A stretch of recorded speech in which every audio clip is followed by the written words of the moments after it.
Welcome back.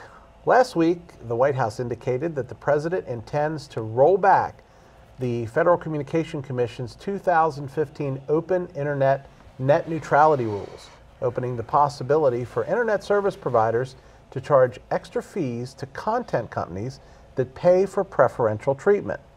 Ken, do you think an open Internet is important to America? So it's a tough topic, okay? I think an uncensored internet is absolutely important to America. But how do you really define an open internet? All right. If I have a content provider, let's say Netflix, and Netflix wants to make sure that my customers get the Netflix content delivered to them. If Netflix wants to pay extra to make sure that content can get to them, why not?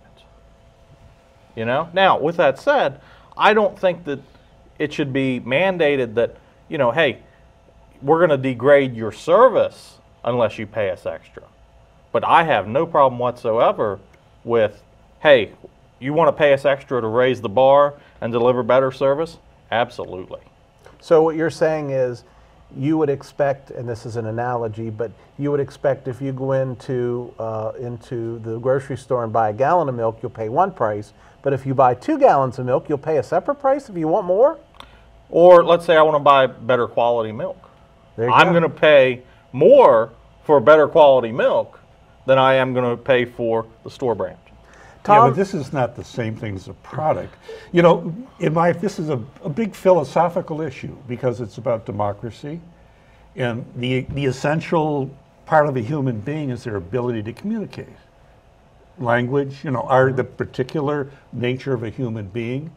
And having equal access to communication and information, you know, as much as possible, it promotes democracy. But this is not equal access on the user end as much as it is equal access on the back end from the provider side, right? Yeah, and they're going to make a heck of a lot of money off of this. This is why they want it and why they really, you know, are so against neutrality. What's wrong with that?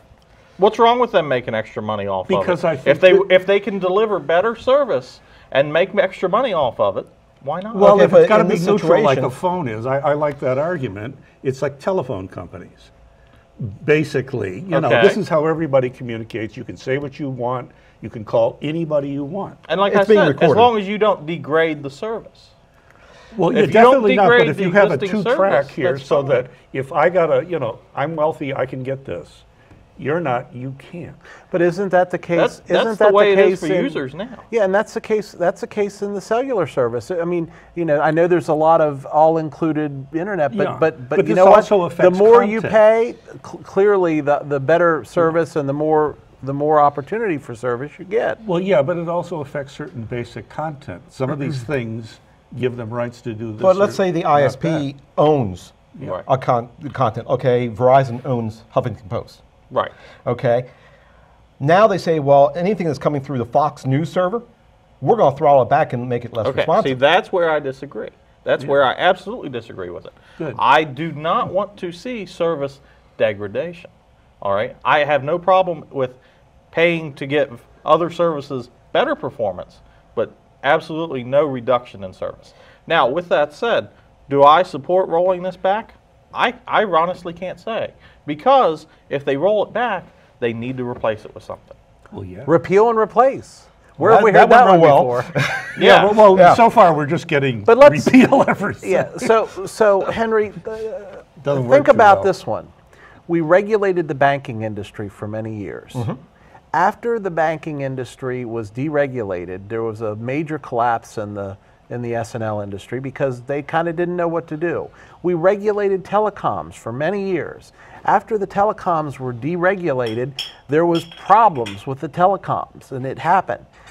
You know, I could name MCI. But every industry goes through that. My point is that the internet has largely been not regulated. So if we build it up to now, it's why this. Why start now? Yeah, why do we start now? But what's the good reason? But what he's doing is we're going back to the way the internet was, He's repealing the legislation that Obama put into place. Okay, so we're going back to the way the internet was prior to 2015, which allowed for a little bit of this, correct? Mm-hmm.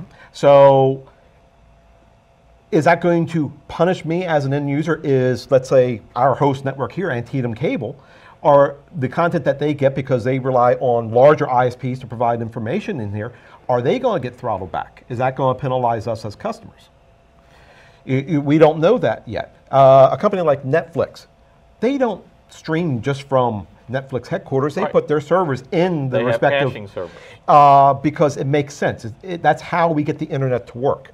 So when we get to your question, we don't know. I mean, honestly, I don't know what side to take on this because it's a revenue stream, but ultimately the person who pays for that revenue stream are the people sitting around this table. But what we also don't know is how the capacity of the internet and all of the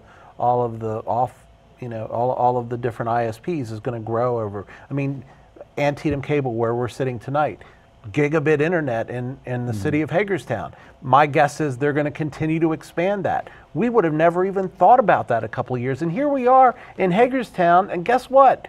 That's a really cool thing. So my point is, don't we reach a point of, here's an economic term, diminishing marginal utility as the internet becomes robust, that we can deliver all of this content as quickly as we need? Well, such as AT&T allowing you to stream DirecTV without charging you data on your phones. Right. Okay, that's the benefit of AT&T owning a backbone. Right, and it's also the benefit of them owning DirecTV. Exactly. Can somebody explain to me why it was so necessary to get rid of net neutrality? Why now? I don't know. Can anybody explain to me? But here's the question: what's the reason? Why in 2015 did we have to introduce why we net implement neutrality it in the first place? Yeah, exactly. Yeah, but it's there. Is there a problem? Is there a reason we need Is there a problem with what's there? Have we seen any impact between 2014 to today? Yeah. With has it you guys are the experts on some of this. Has it done any good? I'm asking you. Not to my knowledge. I mean, not to my knowledge. You know, to my knowledge, has it done harm? You know, there's still problems with grades, internet access across the country. All right. That's my all point. I have available to me is DSL. Okay. There's some people across the country, they still don't even have internet access. Exactly. All right. Why don't we focus on fixing that problem instead of worrying about regulating the backbone providers? Say, hey, let's build you some infrastructure. But it's tougher now. And There's if so they many can charge fewer providers. But here's if they can charge extra for delivering premium service, and then they take that extra money and put it towards additional infrastructure, great. For every reaction, there is an equal and opposite reaction. Did I say that right? For every action, there's an equal and opposite reaction. On the internet? The point everywhere. That's a basic theory, right? Of physics. Somebody famous said that. Of physics. But don't think about this. The point is that whatever we put into place, companies will find a way around it, because guess what?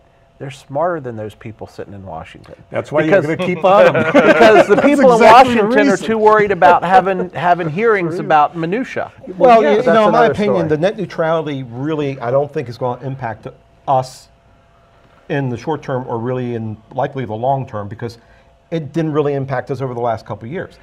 The bigger issue that Obama did was essentially giving up the internet. Yeah. Okay, that was my 2 cents. And you're going to have the last word on that next up on the flip side. Our panel takes a closer look at what it could take for Maryland to sue the federal government. Stay tuned. We're back in 3 minutes.